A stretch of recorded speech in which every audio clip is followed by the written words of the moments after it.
Bismillah,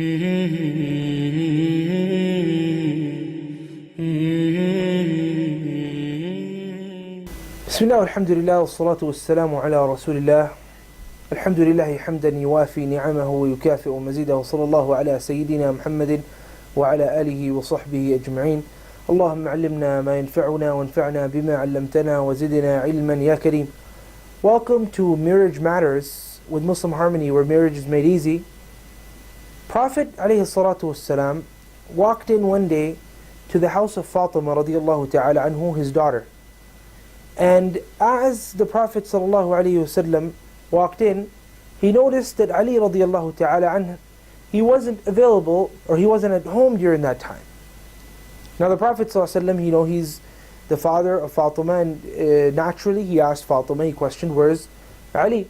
And especially at the particular time that the Prophet ﷺ walked in, which was around noontime, the aada, or the culture of the Arabs at that time was that the husband would usually be there with the wife, and they would usually go to sleep around this time because it's really hot. If you've ever been in a place like Medina, the weather can get really extremely hot. So around this time, especially in those times where the houses were the way they were, they would naturally go to sleep around this time so they can rest. Now, so the Prophet ﷺ was, shocked. He asked Fatima where he is.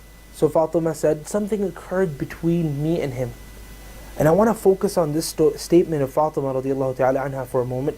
She said, كَانَ بَيْنِي وَبَيْنَهُ شَيْءٍ. Something had occurred between me and him. فَغَاضَبَنِي وَخَرَجْ. So then he got angry at me and he left. Okay? Now, when a problem occurs between a husband and a wife, and a wife now is angry at the husband, and the husband now is angry at the wife, the natural reaction of most people like us, may Allah subhanahu wa ta'ala forgive us all and help us to act in a manner that is full of wisdom, just as Fatima did. The natural reaction is what? When somebody comes and asks you, hey, what happened? You usually end up saying, oh, he did this to me, or she did this to me, and we got in a fight, and he was doing this, and that man, I'm just getting so sick of him, and all of these kind of nasty comments that really falls under ghibah at that point, right? Because it's, even if he is doing that to you, you're not supposed to go and tell people without a real reason. So Fatima didn't do that. This is the Prophet ﷺ who can go tell Ali, what are you doing to my daughter? But Fatima didn't point fingers at anybody. She didn't say it's my fault, she didn't say it's Ali's fault, she just said, there was something that occurred between me and him, and that was the end of that. He got angry and he left.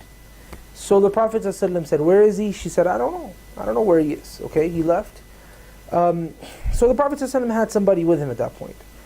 Now, that man, the Prophet ﷺ requested for him to go look for Ali. He looked around, searched around the place, and at that time, people are usually sleeping, so he can't go to much houses and stuff, but he found Ali. He found him under the shade of the wall of the masjid. And Ali radiallahu ta'ala anhu was lying there. He was on the floor and he was sleeping. And as he was sleeping, a little portion of the garment of Ali had slipped off. Okay, we'll get back to that garment being slipped off. Now, the man comes back to the Prophet ﷺ and he says, Ali, I found him in the masjid. He's sleeping in the shade of the wall.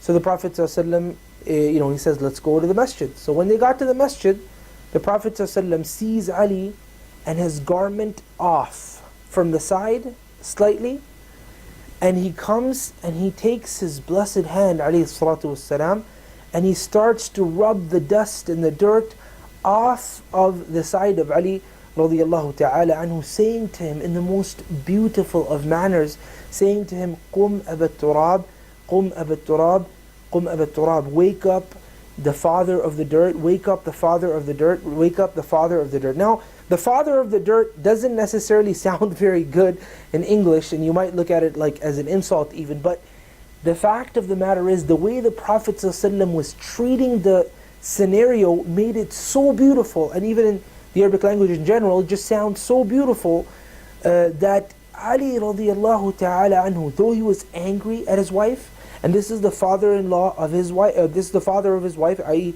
his father-in-law, Ali loved this mawqif, or this particular statement from the Prophet ﷺ so much that the most beloved of all names to Ali radiallahu ta'ala anhu from this point onwards was nothing more than Abu Turab. So the Prophet ﷺ called him Abu Turab, and now, from now on, though Ali's angry, it's a situation that's there's a little bit of difficulty here, there's a lot of anger on both sides, and the Prophet ﷺ makes this beautiful statement to wipe away the dirt from Ali's side and to wipe away the anger from Ali's heart, and from that point onwards he loves this name.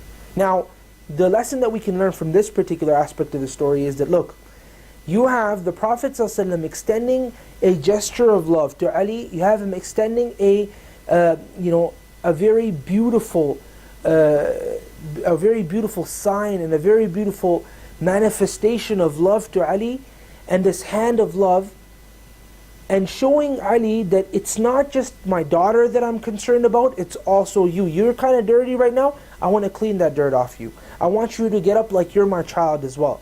And this is something that a lot of parent-in-laws forget, that it's not just your daughter that counts, it's not just your son that counts, rather it's their spouses that also count. They love each other, okay, and for them to love you as well, and for you to expect that love back from them, you're going to have to go and extend that hand as the older person and say, you know what, I love you as well, just as much as I love my daughter, but I'm not going to try to harm either side. Though I love my daughter, though I love her very much, though I love my son, though I love him very, very much, and they're both very dear to me, but your spouse, O son, your spouse, O daughter, is also very important to me.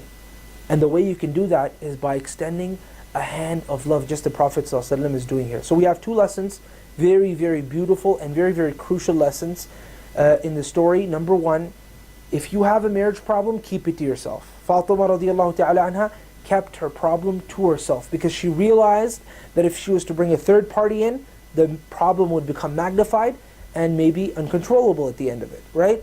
And if you are a father-in-law or a mother-in-law, then take care in terms of your dealings towards your son or your daughter-in-law, and make sure you show them that same love that you do to your son or your daughter. And with that being said, this is Abdul Wahab Saleem, and I am wishing you best of luck in all of your marriages. May Allah subhanahu wa ta'ala preserve and protect and increase the love between you and your husband, or you and your spouse. وصلى الله على سيدنا محمد وعلى آله وصحبه أجمعين.